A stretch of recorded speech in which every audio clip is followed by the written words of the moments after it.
Now, Aaron, on a somewhat related note, you just had the chance to sit down with the Jerusalem mayor, Nir Barkat. Yes. You know, Jerusalem has obviously long been at the center of much of the Israeli-Palestinian conflict, especially after the U.S. recognized Jerusalem as the capital of Israel and moved its embassy accordingly. Yeah. Let's take a look at the sit-down that you had with the mayor. How do you feel about the moving of the United States Embassy to Jerusalem? It is an amazing major move. The stuttering around, do we move the embassy or we not move the embassy? How supportive is the United States about Israel or not?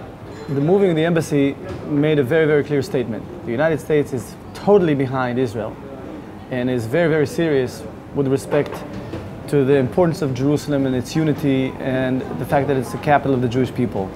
And so many, many people in the Middle East, it helped create more clarity. It's like tectonic plates that have moved, and the moderate Arab world now understands that this is a major, major movement and a major deal, and actually gets them closer to us.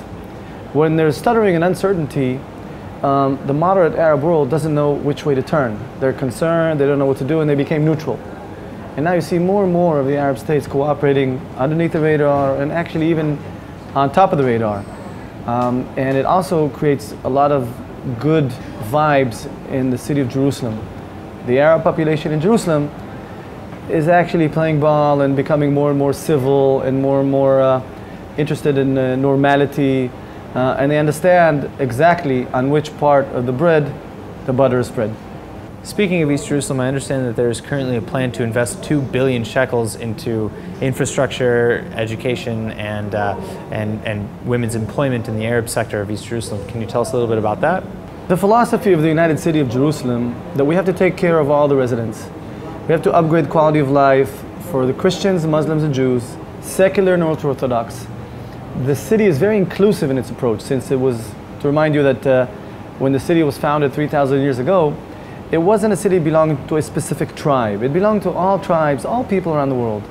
So the idea of making sure quality of life increases for all is the philosophy and the vision of King David when he built the city.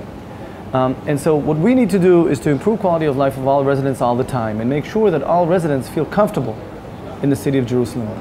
So now when you walk into the ancient city of Jerusalem, you'll see that in 1 square kilometer you have more mosques, synagogues, and churches, functioning mosques, synagogues, and churches than anywhere else in the world. And that idea of openness and respect, freedom of religion, freedom of movement, is something very, very genuine and unique to the city of Jerusalem, especially in the Middle East.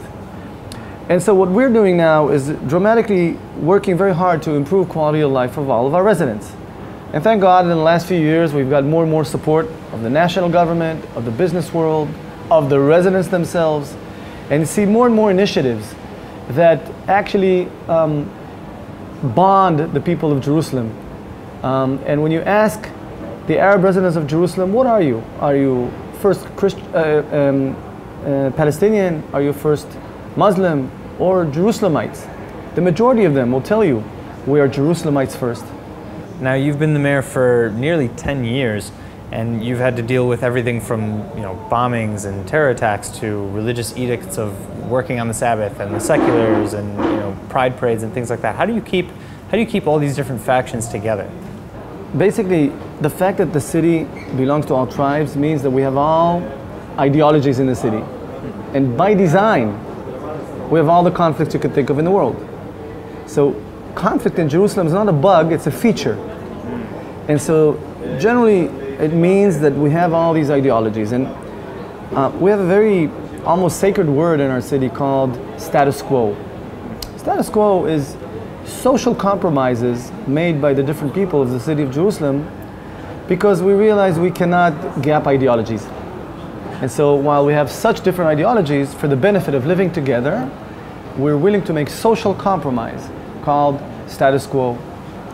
And so for me as mayor, when I see an impossible conflict to bridge, I know I'm in Jerusalem. And the question is not who's right and who's wrong, but how do we live together? Now, we've spoken a little bit about infrastructure and high tech and bringing in investments and things like that into the city. So can you tell us a little bit about some of the upcoming technology conferences and other events that are happening in the city? Two economic drivers where Jerusalem has a competitive advantage globally. The first is the business cluster of tourism and culture. And you see that Jerusalem is thriving and going through a cultural renaissance. It is a very big business cluster. A lot of employees in the city are working in that cluster, and we're more than doubling tourism and 5 times more cultural events and sportive events, the Giro d'Italia, and many other international events.